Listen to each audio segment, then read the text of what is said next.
that Joe Biden is the most unpopular president we have seen in a century, and that's why he knows the only way to stop President Trump from beating him in November is by putting him in jail.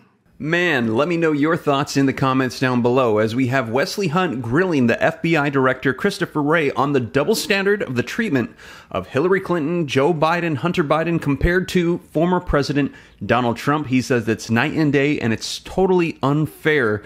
Let me know your thoughts. Do you think there is bias in the FBI against Donald Trump? Now, in addition to that, he also says that Joe Biden is pushing for this because right now he's the most unpopular president that we've had in 100 years. And at this point, having Donald Trump arrested is the only way he's going to be able to beat him in the 2024 elections. Now, let me know your thoughts. Now, in addition to that, we also had Joe Biden announce that he's going to be running his re-election campaign on Bidenomics. And a lot of people said this is a disaster because the economy is not a strong point for Biden, as 2/3 of the nation disapprove of his handling of the economy, as inflation is at a 40-year high. Mortgage interest rates are double since his administration has entered office, and we've added literally trillions to our nation's debt. And Americans are saying that they are feeling the pain and the stress of an economy that's crumbling. And Janet Yellen just a couple days ago said a recession is still not off the table as the Federal Reserve is cranking interest rates to try to combat inflation. Man,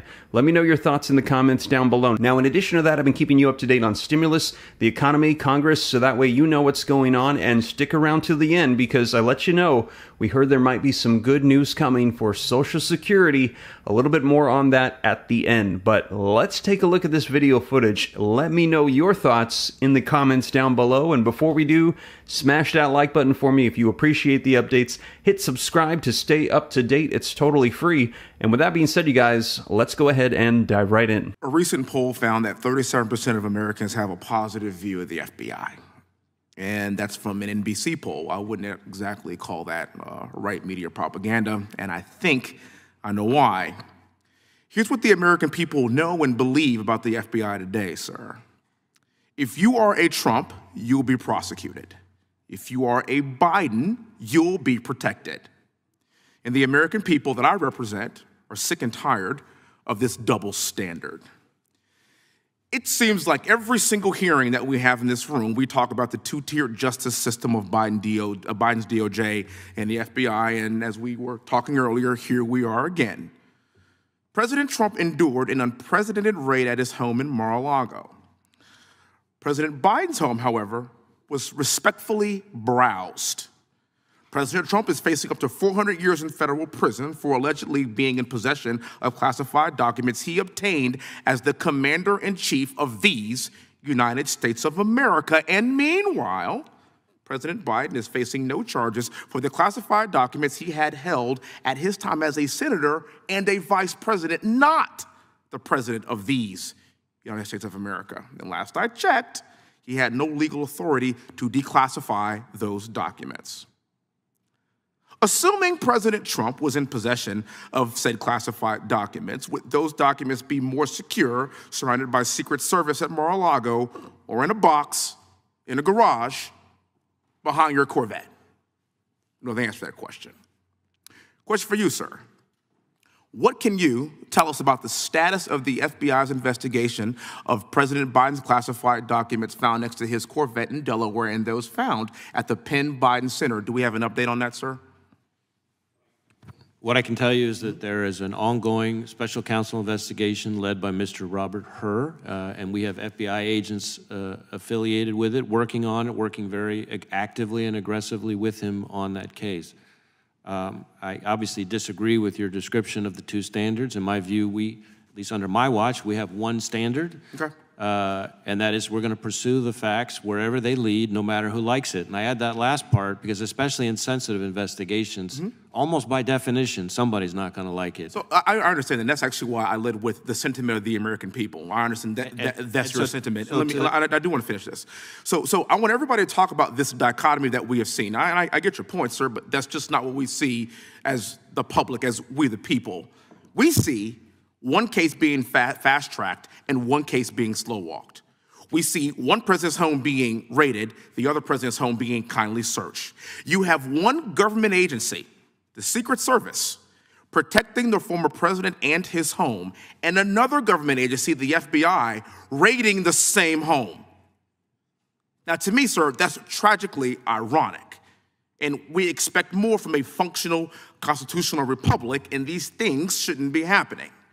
Now, it's my opinion that Joe Biden is the most unpopular president we have seen in a century, and that's why he knows the only way to stop President Trump from beating him in November is by putting him in jail.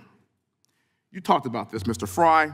In the 247 years of this existence of this great nation, only one president has ever been indicted by the DOJ and has home raided by the FBI. Now, some have said that President Trump's indictment means that no one is above the law. Okay, all right, I would love to see that. But what about Hillary Clinton? And what about Joe Biden? And what about Hunter Biden, who is America's favorite son? And let me tell you something. I got a 4-year-old daughter and a 2-year-old daughter at my house. Hunter Biden, to me, is like glitter.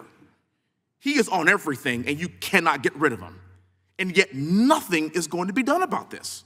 We're sick of it. James Comey decided not to prosecute Hillary Clinton despite overwhelming evidence that she committed crimes. And as I recall, it was the position of the FBI to not prosecute because they didn't want to interfere with the presidential election. What do you call this? The Iowa caucuses are in 6 months. 6 months. I think the American public would expect to see this from Cuba and from Venezuela and from Russia and from China, but not here.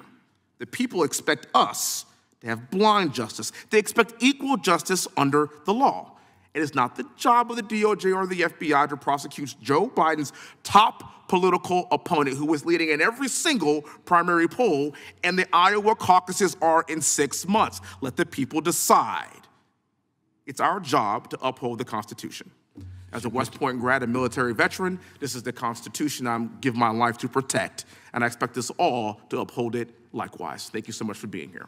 So there you have it. Let me know your thoughts in the comments down below. That came out yesterday, and today we're seeing this all over the news, and I'll keep you up to date as they're saying that this is all double standards by the FBI. Now, in addition to that, as I mentioned, there's more economic news rolling out. We've got some updates on Social Security for you, and if you want the latest on some potential good news coming out, be sure to check out this video right here, as we just had an update come out yesterday on some potential increases to the cost of living adjustment, or the COLA, for Social Security. So check out that video next, and you guys, I'll be sure to keep you up to date on everything as it rolls out. But with that being said, thank you so much for joining me. I'll catch you in the next video. Take care. God bless.